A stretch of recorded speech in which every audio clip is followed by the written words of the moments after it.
Welcome to Avati classes. Avati classes में आप सभी का स्वागत है।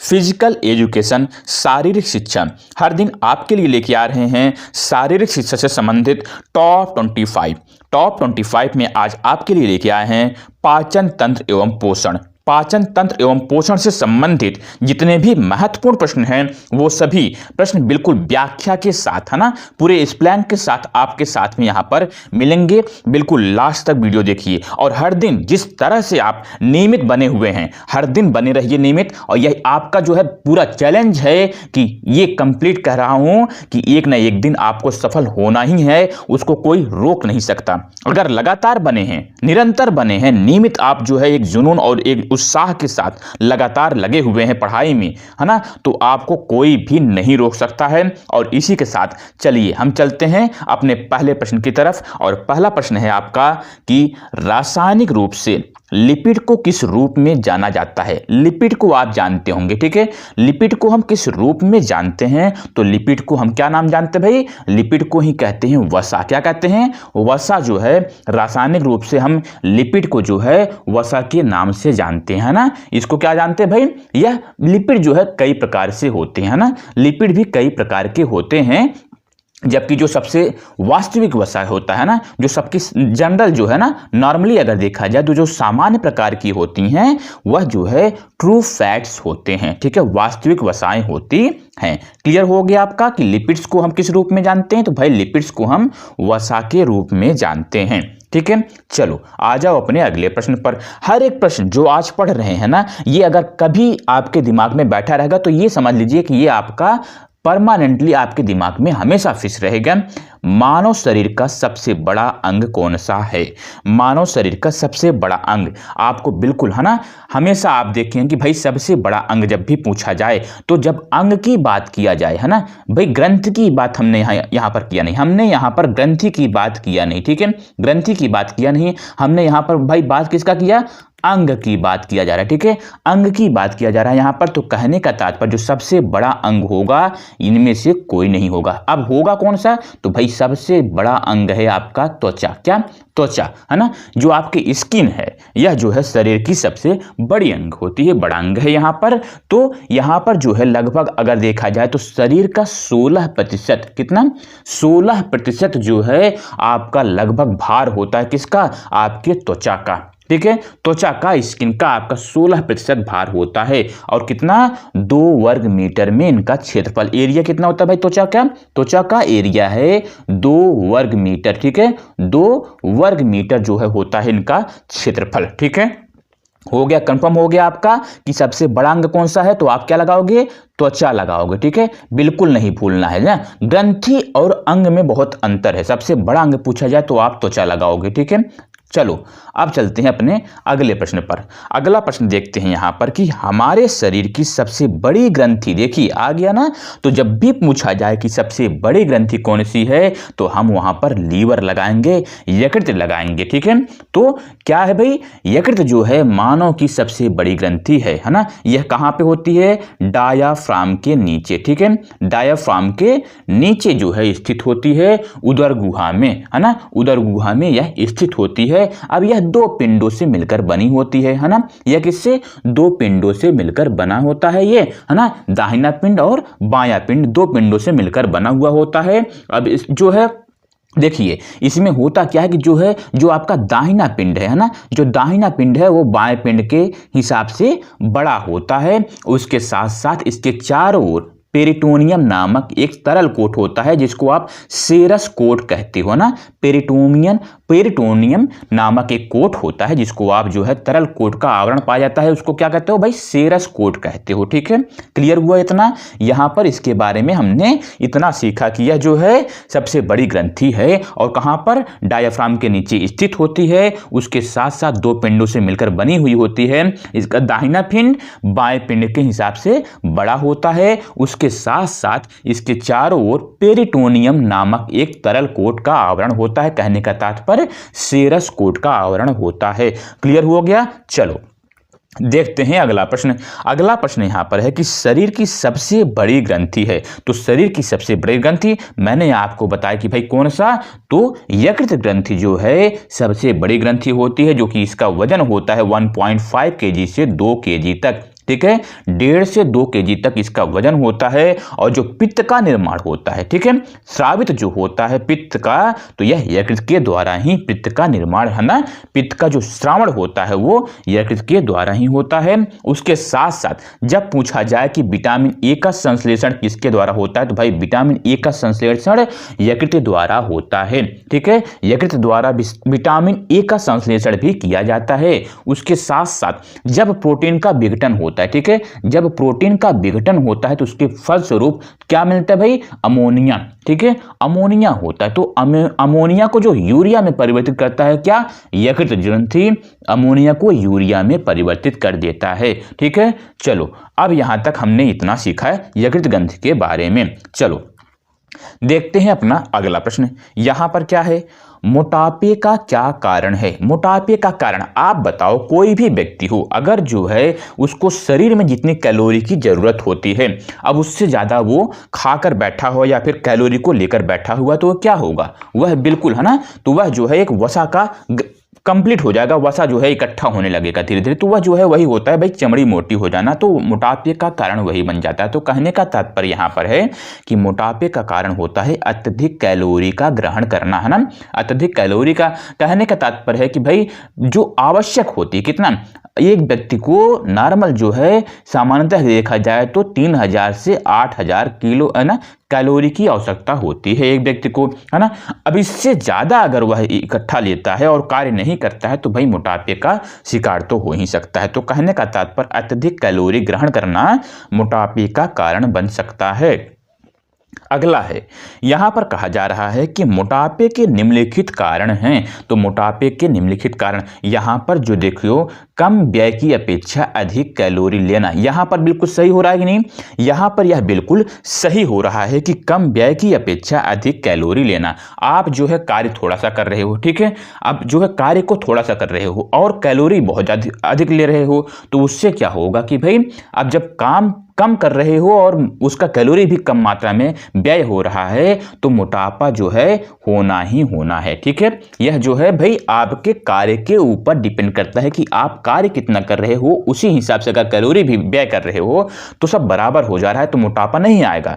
लेकिन अगर जो है व्यय नहीं कर पा रहे हैं आप कैलोरी को, तो वही मोटापे का कारण बन जाता है। ठीक है, चलो ये हो गया, समझ में आ गया ना चाहिए। और अगला प्रश्न है कि वसा प्राप्ति का मुख्य साधन। तो भाई वसा हम कहां से प्राप्त करते हैं, वसा हम प्राप्त करते हैं, अगर मुख्य साधन पूछा जाए तो मक्खन, है ना, मक्खन सबसे मुख्य साधन माना जा सकता है।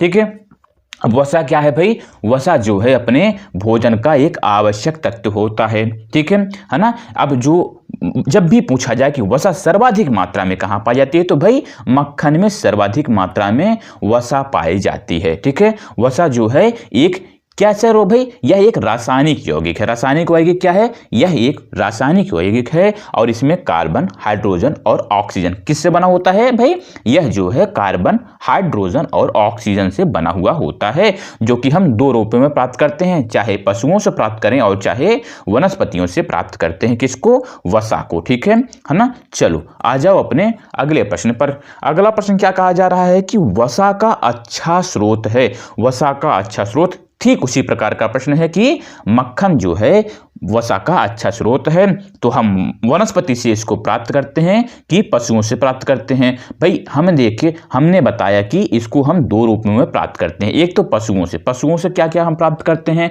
जैसे कि मक्खन हो गया, दही है ना, घी, मछली का तेल, दूध, पनीर, मांस, अंडा, ये सभी क्या हैं, ये सभी हम पशु से प्राप्त करते हैं। ठीक है, जबकि अगर वनस्पति की बात की जाए तो वनस्पतियों से हमको वसा कहाँ से मिलता है, तो जो सूखे मेवे होते हैं ना, या फिर नारियल हो गया, सोयाबीन हो गया, अनाज, सरसों का तेल, है ना, ये सभी क्या है, ये सभी वसा के अच्छे स्रोत हैं। सबसे अच्छा अगर माना जाए तो मक्खन है। ठीक है, ये यहां से हो गया क्लियर। चलो आ जाओ अपने अगले प्रश्न पर। यहां पर कहा जा रहा है कि कार्य के आधार पर भोज्य पदार्थों को कितने भागों में बांटा गया है। भाई भोज्य पदार्थ अगर पूछा जाए कि कार्यों के आधार पर, तो देखिए उनको आप 3 भागों में बांटोगे। कितने, 3 भागों में। अब पूछो भाई कौन कौन सा, तो मैं बताता हूं। देखो, एक तो काम होता है ऊर्जा देने का, ठीक है, एक काम होता है ऊर्जा देने का, दूसरा है भाई शरीर का निर्माण करने वाला, ठीक है, शरीर का निर्माण करने वाला, और एक होता है सुरक्षा को प्रदान करने वाला, ठीक है, सुरक्षात्मक भोजन जो होता है। अब देखो, अब ऊर्जा देने वाला कौन सा भोजन हो गया, यानी कि कार्बोहाइड्रेट्स, वसा और प्रोटीन, ठीक है, वसा और प्रोटीन जो है, कार्बोहाइड्रेट्स, वसा, प्रोटीन से हमें क्या मिलता है भाई, ऊर्जा प्राप्त होता है। जबकि अगर पूछा जाए भाई निर्माण करने वाला, तो आप तुरंत बताओगे जो प्रोटीन है, क्या, प्रोटीन जो है शरीर का निर्माण करने वाला भोजन है। जबकि सुरक्षात्मक रूप से भोजन क्या है, विटामिन और खनिज, विटामिन और खनिज क्या है भाई, यह जो है सुरक्षात्मक भोजन होते हैं, ठीक है।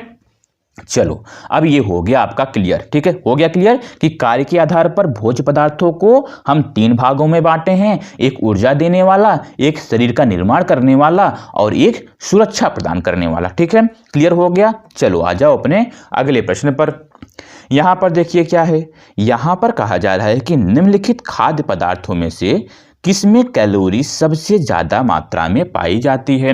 अब यहाँ की बात करते हैं भाई कि कैलोरी, कैलोरी क्या है ना, कैलोरी क्या है कि भाई ऐसा है कि जब भी जो है हम कुछ भी भोजन ग्रहण करते हैं तो उसमें हमको क्या मिलती है भाई, कैलोरी, है ना, कैलोरी मिलती है। तो यहाँ पर देखिए कहा जा रहा है कि मिल्क, यानी कि जो मिल्क है, यह जो है यहाँ पर अगर देखा जाए कि गाय की दूध हो, है ना, गाय के 100 ग्राम दूध में हमको कितना कैलोरी, 42 कैलोरी, 42 कैलोरी मिलती है। जबकि वहीं अगर मक्खन की बात करें, ठीक है, मक्खन की बात करें तो यहाँ पर 717 कैलोरी, कितना, 717 कैलोरी मिलता है, क्या भाई, 717 कैलोरी किसमें, मक्खन में। अगर वहीं दही की बात किया जाए, है ना, दही की बात की जाए, पनीर की बात किया जाए तो भाई पनीर में हमको कितना, 402 कैलोरी, है ना, 402 कैलोरी पनीर से मिलता है। अगर वही अंडे की बात किया जाए तो अंडे में जो है कितना, 115 कैलोरी प्राप्त होता है, ठीक है, क्लियर हो गया। चलो अगला प्रश्न देखते हैं कि अगला प्रश्न क्या है अपना। यहां पर है कि निम्नलिखित में से सबसे कम कैलोरी प्रदान करने वाला खाद्य पदार्थ, क्या, सबसे कम कैलोरी प्रदान करने वाला खाद्य पदार्थ जो है कौन सा होता है ना, सबसे कम। तो सबसे कम कौन सा होगा भाई, तो सबसे कम होगा गाय का दूध। मैंने आपको अभी बताया कि जो गाय का दूध है ना, गाय के दूध में कितना, तो 100 ग्राम गाय के दूध में 42 कैलोरी, कितना, 42 कैलोरी हमको प्राप्त होता है, ठीक है, सबसे कम। तो सबसे कम जो है हमको गाय के दूध से। जबकि अंडे में मैंने आपको बताया 115, जबकि मक्खन में मैंने आपको बताया 717, कितना, 717। अगर वहीं पनीर की बात हो जाए तो 402 कैलोरी ऊर्जा प्राप्त होती है, ठीक है, क्लियर हो गया। चलो ये हो गया आपका क्लियर। तो यहां पर गाय का दूध यहां पर सबसे कम कैलोरी प्रदान करने वाला खाद्य पदार्थ है।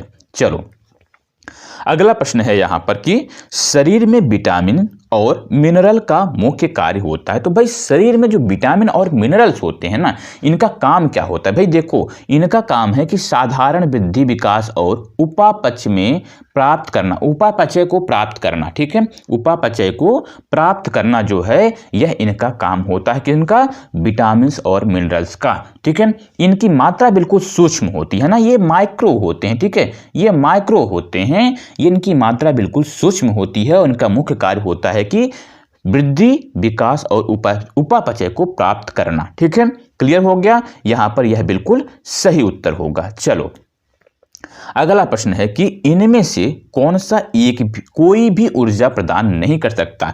भाई आप कितना भी पानी पी लो, ठीक है, वहां से कुछ भी आपको एक भी कैलोरी ऊर्जा नहीं मिलने वाला है। जबकि वहां पर देखिए कार्बोहाइड्रेट्स में ऊर्जा है, वसा, प्रोटीन में, इनमें हमको क्या मिलता है भाई, इनसे हमको मिलता है ये ऊर्जा प्रदान करने वाले मुख्य खाद्य पदार्थ होते हैं, ठीक है। जब भी कमी होती है शरीर में तो हम क्या, कार्बोहाइड्रेट्स, वसा और प्रोटीन का यूज करते हैं ऊर्जा के रूप में, ठीक है।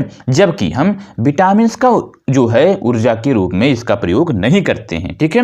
भाई जरूरी क्या होता है, वसा, कार्बोहाइड्रेट, प्रोटीन, जबकि विटामिन ऊर्जा प्रदान नहीं करते। ये क्या है कि ये जो है ईंधन पदार्थों या फिर ऊर्जा स्रोतों के संश्लेषण और सही उपयोग के लिए आवश्यक होते हैं। क्या, संश्लेषण और सही उपयोग के लिए हम विटामिन का यूज करते हैं, है ना। इसका उपयोग जो है सही तरीके से होता है किसमें, ऊर्जा के स्रोत, है ना, संश्लेषण और सही उपयोग के लिए विटामिन आवश्यक होते हैं। ठीक है, क्लियर हो गया। तो भाई यहां से हमको कोई ऊर्जा नहीं मिलता है। चलो अगला प्रश्न क्या है, यहां पर कहा जा रहा है कि निम्नलिखित में से किससे ऊर्जा प्राप्त नहीं होता है। तो मैंने आपको बताया कि जो विटामिन है ना, जो विटामिन है हमें यहां से ऊर्जा प्राप्त नहीं होता है। किससे भाई, विटामिन से हमको ऊर्जा प्राप्त नहीं होता है। यह क्या है, यह एक कार्बनिक यौगिक है। क्या है यह एक कार्बनिक यौगिक है जो कि ऊर्जा प्रदान नहीं करता, ऊर्जा प्रदान नहीं करता। जबकि क्या करता है भाई, यह ईंधनों या फिर पदार्थों के संश्लेषण और सही उपयोग में नियंत्रण करता है। ठीक है, अगर इसकी कमी हो गई, ठीक है, यह कमी हो गई, इसकी कमी से उपापचय क्या है भाई, उपापचय त्रुटिपूर्ण होकर शरीर को रोग मुक्त बना देता है। ठीक है ना, इसलिए जो है ये वृद्धि तत्व और इनकी कमी से ना उत्पन्न रोगों को हम अपूर्णता रोग कहते हैं, या फिर जो है अगर विटामिन की कमी हो गई तो भाई कई रोग हो सकते हैं। तो कारण है कि इसका जो है पदार्थों के संश्लेषण और सही उपयोग का नियंत्रण जो होता है वह विटामिन के हाथ में होता है ना। क्या करता है भाई, यह जो है सही तरीके से संश्लेषण और सही उपयोग का नियंत्रण करता है। तो विटामिन हो गया आपका। चलो अगला प्रश्न देखते हैं, मांसपेशीय कार्य में ऊर्जा प्रदान करने वाले 3 मूल खाद्य पदार्थ। देखो मैंने अभी आपको बताया कि कार्बोहाइड्रेट्स, प्रोटीन, वसा, ये क्या है, ये भाई हैं ऊर्जा प्रदान करने वाले मूल खाद्य पदार्थ। ठीक है, ये सभी क्या होते हैं, ये इनका काम होता है ऊर्जा के रूप में ग्रहण करना, है ना। हम इनको जो है जब भी शरीर में ऊर्जा की कमी होती है तो सबसे पहले हम कार्बोहाइड्रेट्स का यूज करते हैं। किसका, कार्बोहाइड्रेट्स का यूज करते हैं। उसके बाद अगर इनकी समाप्ति हो गई तो हम कहां पर आते हैं भाई, वसा पर आ जाते हैं। ऑक्सीकरण के द्वारा जो है ये जो है यूज किया जाता है ऊर्जा के रूप में। किसमें, ऊर्जा के रूप में। अगर यह समाप्त हुआ तो अंतिम चरण में प्रोटीन का उपयोग किया जाता है। किसका, प्रोटीन का उपयोग हम ऊर्जा के रूप में उपयोग करते हैं। ठीक है, ये हो गया क्लियर तीनों कि भाई हम कार्बोहाइड्रेट्स, प्रोटीन्स और वसा का यूज करते हैं, ऊर्जा प्रदान करने वाले ये खाद्य पदार्थ होते हैं। चलो अगला प्रश्न है कि ग्लाइकोजन योजक को किस कार्यकलाप में लाभकारी माना जाता है। ग्लाइकोजन योजक को किस कार्यकलाप में लाभकारी माना जाए। ग्लाइकोजन योजक का मतलब है कि भाई कार्बोहाइड्रेट लोडिंग भी कहते हैं इनको। क्या कहते हैं, कार्बोहाइड्रेट लोडिंग के भी नाम से जानते हैं। अब यह कार्य क्या करता है, यह कार्य करता है, यह जो है कम थकान के साथ ऊर्जा प्रदान करता है। क्या, कम थकान के साथ ऊर्जा प्रदान करता है। सहिष्णुता को आप इंडोरेंस के नाम से जानते हैं। क्या, इंडोरेंस के नाम से जानते हैं। ठीक है, सहिष्णुता या फिर इंडोरेंस। ठीक है, यह एथलीटों के लिए सबसे ज्यादा लाभकारी माना जाता है। अब इसमें शामिल क्या होते हैं भाई, एंडोरेंस सबसे ज्यादा शामिल होते हैं। ठीक है, क्लियर हो गया। यह जो है क्या करता है, तो यह थकान के साथ यानी कि कम थकान के साथ ऊर्जा प्रदान करता है, और यह जो है शारीरिक गतिविधियों के लिए बहुत ज्यादा जरूरी होता है आपका एंडोरेंस। ठीक है, चलो अगला प्रश्न क्या है, यहां पर कहा जा रहा है कि संतुलित आहार में होना चाहिए। तो संतुलित आहार में क्या होना चाहिए भाई, संतुलित अगर आहार संतुलित हो। ठीक है, संतुलित आहार का तात्पर्य क्या है, संतुलित आहार का तात्पर्य है कि भोजन की, है ना, भोजन के सभी समूहों से भोजन की उचित मात्रा लेना, है ना, भोजन की सभी समूहों से भोजन की उचित मात्रा लेना ही संतुलित आहार है। ठीक है, अब यह क्या करता है भाई, यह जो है शरीर की वृद्धि और रख रखाव के लिए, है ना, निश्चित मात्रा में सभी तत्वों को लेना होता है। ठीक है, तो इसी को हम कहते हैं क्या, संतुलित आहार इसको कहते हैं। ठीक है, चलो अब कहने का तात्पर्य है कि संतुलित आहार में प्रोटीन्स चाहिए, विटामिन चाहिए, कार्बोहाइड्रेट चाहिए, इन सभी की जरूरत होती है आपके संतुलित आहार में। चलो अगला प्रश्न है कि एक किशोर व्यक्ति के भोजन में कार्बोहाइड्रेट्स, प्रोटीन, वसा का अनुपात। इसको मैंने आपको बताया था कि इनका जो अनुपात होना चाहिए, कार्बोहाइड्रेट्स 4, क्योंकि भाई सबसे ज्यादा जो वजह है ना, ऊर्जा कहां से सबसे ज्यादा भाई, हमको कार्बोहाइड्रेट से सबसे ज्यादा ऊर्जा मिलता है। कहने का तात्पर्य भाई कार्बोहाइड्रेट तो 4 होगा। ठीक है, फिर प्रोटीन को 1 रखा जाए, वसा को 1 रखा जाए, यानी कि इनकी जो अनुपात होगी 4:1:1 के अनुपात में होना चाहिए। ठीक है, यह जो है कितना, इनका भाई विभिन्न तत्वों का जो अनुपात होना चाहिए वो बिल्कुल 4:1:1 के अनुपात में होना चाहिए, और इसमें जो है सभी तत्वों का समावेशन होना चाहिए, सभी तत्वों का समावेशन होना बहुत जरूरी है। ठीक है, चलो अब जो है देखते हैं अपना अगला प्रश्न। अगला प्रश्न यहां पर कहा जा रहा है कि भोजन में ऊर्जा का प्रमुख साधन पूछा जाए।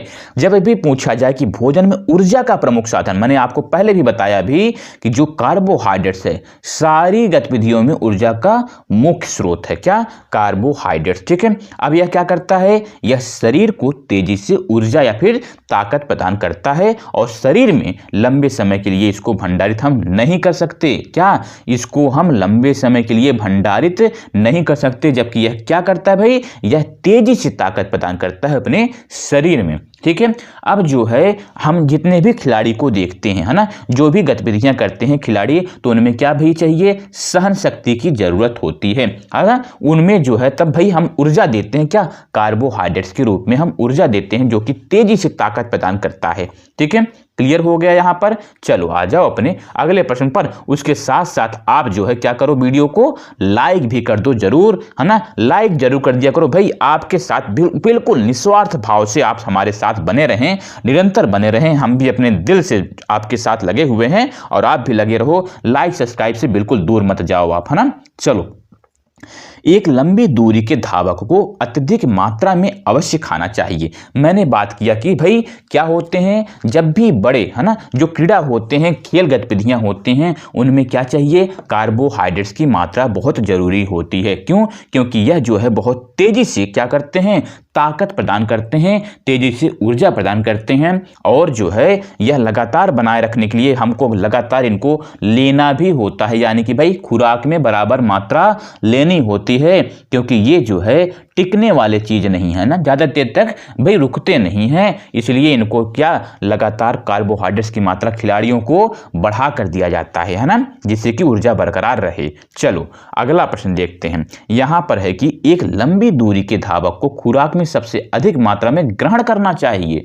तो भाई सबसे अधिक मात्रा में क्या ग्रहण करना चाहिए? तो कार्बोहाइड्रेट्स ग्रहण करना चाहिए। मैंने अभी आपको बता ही दिया क्यों ग्रहण करना चाहिए। तुरंत ताकत प्राप्त करने के लिए, अच्छी ताकत बरकरार रहे, इसलिए हमको कार्बोहाइड्रेट्स ग्रहण करना चाहिए। अगला प्रश्न है कि रासायनिक संगठन के अनुसार, है ना, रासायनिक संगठन के आधार पर कार्बोहाइड्रेट्स को कितने भागों में बांटा गया है? इसके पहले एक वीडियो में बताया था, है ना, क्या बताया था भाई? वहां पर दो प्रकार के कार्बोहाइड्रेट्स होते हैं। अब कौन कौन से? साधारण और जटिल, है ना, साधारण और जटिल हमने बताया था, है ना। जो भाई नहीं देखे हैं तो वो जाकर प्लेलिस्ट में, आप टॉप 25 के प्लेलिस्ट में आप पूरे वीडियो को देख सकते हो, बिल्कुल एक लाइन से आपको मिल जाएगा, है ना। तो भाई हमने आपको बताया था कि कार्बोहाइड्रेट्स जो है ऊर्जा का मुख्य स्रोत होता है। इसको दो भागों में बांटा गया है, एक साधारण और एक जटिल में। अब जो साधारण ग्लूकोज में मैंने आपको बताया था कौन कौन सा भाई? Glucose, fructose, galactose, sucrose, maltose और लैक्टोज, ये सभी मैंने आपको बताया था कि भाई ये साधारण, क्या साधारण कार्बोहाइड्रेट्स के अंतर्गत आते हैं, जो कि स्वाद में मीठे भी होते हैं। उसके साथ साथ मैंने आपको बताया था कि जटिल कार्बोहाइड्रेट्स, क्या जटिल कार्बोहाइड्रेट्स में स्टार्च, ग्लाइकोजन और सेलुलोज, ये सभी किसमें? जटिल कार्बोहाइड्रेट्स के अंतर्गत आते हैं। ठीक है, उसके साथ साथ मैंने आपको बताया यहां पर पूछा जा रहा है कि ये रासायनिक संगठन के आधार पर, जब भी पूछा जाए रासायनिक संगठन के आधार पर तो आप लगाओगे 3। ठीक है, 3 होते हैं। कौन कौन से भाई? ये होते हैं मोनोसैकेराइड्स, क्या मोनोसैकेराइड्स, फिर डाइसैकेराइड्स। ठीक है, डाइसैकेराइड्स, मोनोसैकेराइड्स और पॉलीसैकेराइड्स। ठीक है, ये 3 प्रकार के अगर पूछा जाए रासायनिक संगठन के आधार पर, ठीक है, तो ये 3 प्रकार से बांटे गए हैं। क्लियर हो गया? 3 प्रकार के। चलो अगला देखते हैं कि यहां पर कहा जा रहा है कि हमारे शरीर में ऊर्जा का मुख्य स्रोत है। तो भाई हमारे शरीर में ऊर्जा का मुख्य स्रोत क्या है? कार्बोहाइड्रेट्स है, जो कि 2 भागों में बांटा गया है। कितने? 2 भागों में, साधारण और जटिल कार्बोहाइड्रेट्स में बांटा गया है। ठीक है, जबकि जब आप कहोगे कार्बोहाइड्रेट लोडिंग, इसको आप कहते हो ग्लाइकोजन योजक, है ना। कार्बोहाइड्रेट लोडिंग को आप ग्लाइकोजन योजक के नाम से भी जानते हो। ठीक है, ये दो प्रकार के हो गए कार्बोहाइड्रेट्स। अगर कार्बोहाइड्रेट्स की श्रेणियों में पूछे किसके आधार पर, रासायनिक संगठन के आधार पर, तो आप तीन प्रकार से रखोगे, मोनोसैकेराइड्स, डाइसैकेराइड्स और पॉलीसैकेराइड्स। ठीक है ना, क्लियर हो गया। चलो अगला प्रश्न देखते हैं। अगला प्रश्न है कि भोजन की ऊर्जा को मापा जाता है। भोजन की ऊर्जा को हम किस में मापते हैं, तो भोजन की ऊर्जा को हम कैलोरी में मापते हैं। किस में, कैलोरी में मापते हैं। इसके द्वारा जो है, अब कैलोरी क्या भाई, एक कैलोरी ऊष्मा की वह मात्रा होती है जो 1 ग्राम जल का ताप 1 डिग्री सेल्सियस बढ़ाने के लिए आवश्यक होती है। ठीक है, 1 ग्राम जल का ताप जो है 1 डिग्री सेल्सियस बढ़ाने के लिए आवश्यक होती है क्या, 1 कैलोरी ऊष्मा की वह मात्रा होती है। ठीक है, 1 कैलोरी। ठीक है, क्लियर हो गया। चलो आज का जो अंतिम प्रश्न है उसी के साथ साथ आपके लिए जो है एक प्रश्न और बनता है कि शरीर में लौह तत्व की कमी से होने वाला रोग है ना, जो अगर आपके शरीर में लौह तत्व की कमी हो जाती है, ठीक है, लोहा की कमी हो जाती है, तो कौन सा रोग होता है, उस रोग का नाम आप बताओ, है ना। उस रोग का आप नाम कहां पर, कमेंट बॉक्स में। आज का जो प्रश्न है आपके लिए यही है कि लौह तत्व की कमी से होने वाला रोग, आपके शरीर में लौह तत्व से कमी से होने वाला रोग कौन सा होता है, उस रोग का नाम आप कमेंट बॉक्स में कमेंट करके जरूर बताओ, अभी बताओ। ठीक है, चलो लास्ट प्रश्न देखो कि कार्बोहाइड्रेट्स लोडिंग पारिभाषिक शब्द जो कि खिलाड़ियों द्वारा प्रयोग किया जाता है का अर्थ है वह ऊर्जा की मात्रा जिसको हम कर सकते हैं। जिसको हम क्या कर सकते हैं भाई, तो उसको हम क्या कर सकते हैं, देखिए यहां पर कहा जा रहा है कि कार्बोहाइड्रेट लोडिंग, मैंने अभी जस्ट आपको बताया कि भाई कार्बोहाइड्रेट लोडिंग को हम किस नाम से जानते हैं, ग्लाइकोजन योजक के नाम से जानते हैं। और इसका काम क्या होता है, यह जो है हमारे मांसपेशियों में जमा करना, जो अपना कार्बोहाइड्रेट लोडिंग्स होता है ना, उसकी भाई ऊर्जा का उस मात्रा से है जो खिलाड़ियों के मांसपेशियों में क्या होता है, जमा होता है। ठीक है, कहां पर, मांसपेशियों में जमा होता है। अब यह कार्य किसका भाई, इसको जो हम उपयोग करते हैं स्पर्धाओं में बेहतर प्रदर्शन के लिए, है ना, बेहतर प्रदर्शन के लिए इसका उपयोग करते हैं, यूज करते हैं। ठीक है, तो यहां पर जो आपका बिल्कुल सही उत्तर होगा हमारी मांसपेशियों में जमा करना। ठीक है, यह आपका बिल्कुल सही उत्तर होगा। इसी प्रकार से आज का जो वीडियो होता है यहीं पर होता है समाप्त। बहुत बहुत धन्यवाद, लगातार बने रहें, निरंतर बने रहें, है ना। जय हिंद, जय भारत।